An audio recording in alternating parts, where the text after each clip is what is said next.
You know, if you think India's global cultural influence is still completely defined by massive, theatrical Bollywood dance numbers in those grand family melodramas, well, prepare to have your perspective entirely rewritten.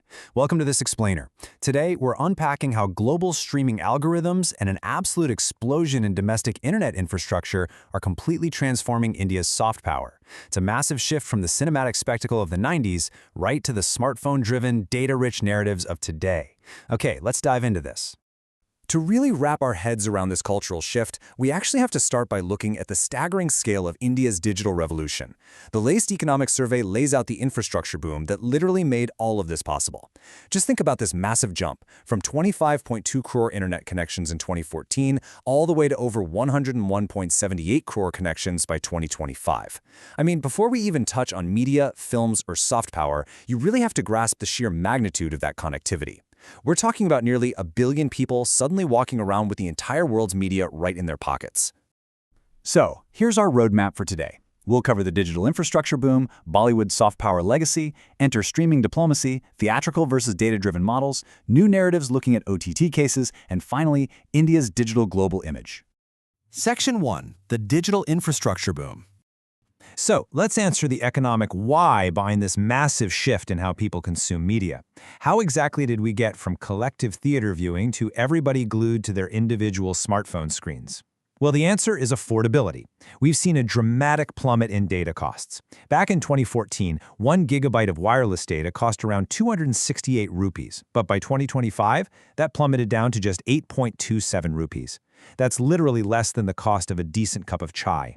And look at what that did to consumption. The average monthly data consumption per user leapt from practically zero in 2014 to over 25 gigabytes today. The absolutely crucial point here is that this unprecedented affordability is what made individualized on-demand streaming a reality for the masses. Without this underlying economic and infrastructural reality, the cultural shift we're about to talk about, it just doesn't happen. Section 2. Bollywood's soft power legacy. Let's step back for a second to establish what India's cultural export looked like before this digital boom. First, we really need to define soft power. Coined by Joseph Nye, it's essentially the ability to attract and generate consent through cultural resources rather than through coercion. Basically, it's not about whose army wins, it's about whose story wins globally. It's all about generating appeal. And for decades, India's absolute most potent vehicle for this was popular cinema. Throughout the 1990s and early 2000s, this soft power was entirely defined by the Bollywood era. Think of massive, iconic hits like Dilwale Dulhania Le Jayenge. This model relied heavily on diaspora-oriented family melodramas. It was custom-built for collective theatrical viewing. It was an event-based immersion. The whole focus was on grand cinematic spectacle, projecting a very broad, often upper-caste patriarchal sense of Indianness that was carefully designed to appeal to both the domestic masses and the global Indian diaspora. It was incredibly powerful, sure, but it was a very specific, singular type of story. Section 3. Enter streaming diplomacy. But as those 101 crore internet connections came online, the game completely changed. Welcome to the era of streaming diplomacy.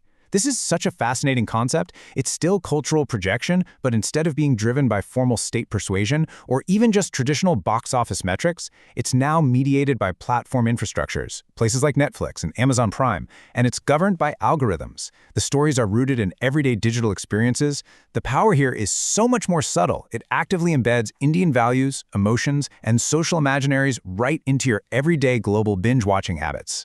Section 4. Theatrical versus data-driven models.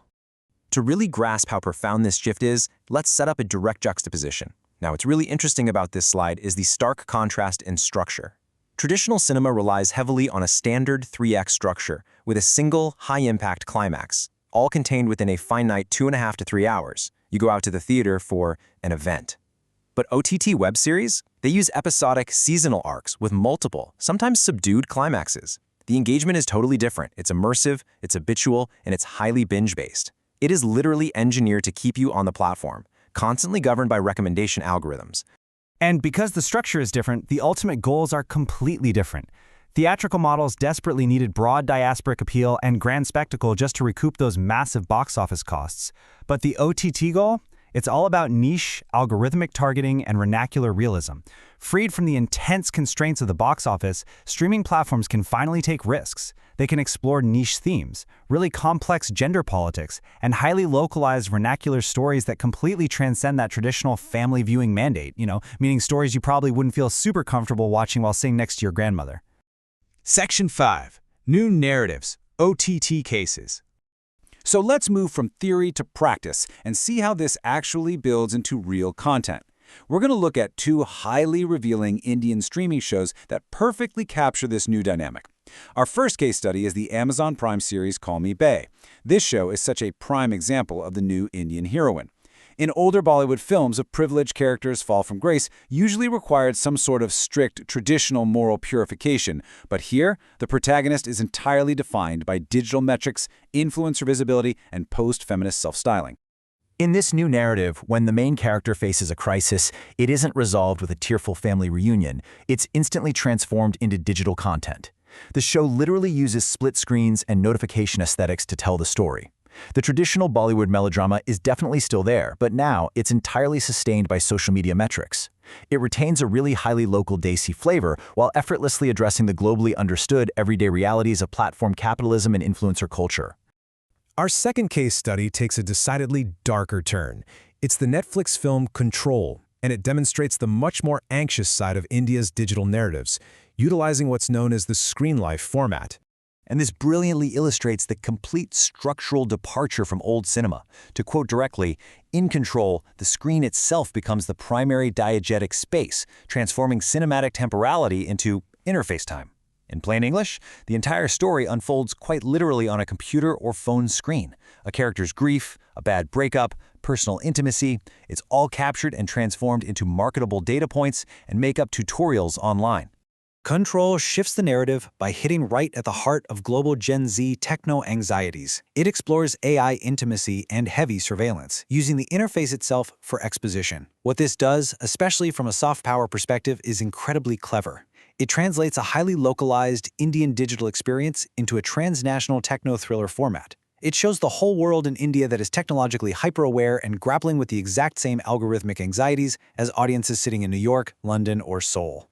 Section 6. India's Digital Global Image. This brings us to our final section. What does this new, data-driven, algorithmically governed model actually mean for India's place and image in the world?